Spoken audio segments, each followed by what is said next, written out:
नमस्कार दोस्तों, हमारा नाम बा अजय और आप लोगन देख रहल बानी भोजपुरी बवाल के। दोस्तों ई वीडियो में हम खेसारी लाल यादव के बारे में बात करे वाला बानी। खेसारी लाल यादव जी लाइव आके अपना बारे में ऐसे बात कैले हमें जेकरा से लागत बा कि यार वो खुद अपन इज्जत उड़ावे की कोशिश करत हमें।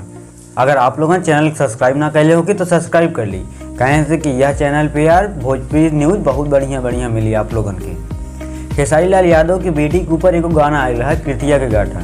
ई कौनो लड़किया गा देले बाटे। ई गाना पूरा वायरल ना भइल, लेकिन ई गाना खेसारी लाल यादव जी खुद वायरल करल चाहत हमें। कहें से कि वो लाइव आके कहत हमें आज कुछ समाज हमारा ऊपर कुछ करे वाला बाटे और वो गाना गावता ऐसा।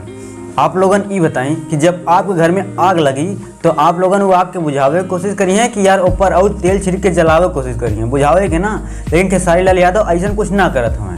यानी कि खेसारी लाल यादव के बेटी के ऊपर जब गाना आयल तो पहले उनका गाना डिलीट करावे के चाहत रहा, फिर जाके वो लड़किया के ऊपर केस करे चाहत रहा। लेकिन ना, ये दोनों काम ना कैले। सबसे पहले काम वो कहीं लाइव आने, लाइव आके बतावत है। वो लाइव आवे ने तब 50,000 से 1 लाख लोग देखा नहीं उनके लाइव में खाली।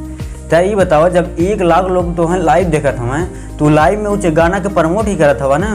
तो बतावत है कि वो हमारा बेटी के ऊपर ऐसा गाना गावत है। इसे कम से कम 50,000 लोग ऐसा हुई हैं जवन ई गाना के सुने के जरूर कोशिश करिए एक ना एक बार।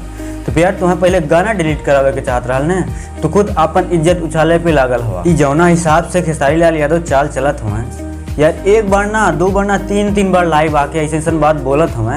एकरा से लागत बा यार खेसारी लाल यादव कुछ बड़ा ज़्यादा गेम खेले वाला बाटे, कुछ बहुत बड़ा गेम खेले वाला बाटे। हम अगले वीडियो में जरूर बताएं कि गेम कौन खेली हैं, कैसन खेली हैं। तो यार चैनल के सब्सक्राइब करके रखें। वीडियो कैसन लगल कमेंट करके जरूर बताइए। मिलते हैं दूसरे वीडियो में।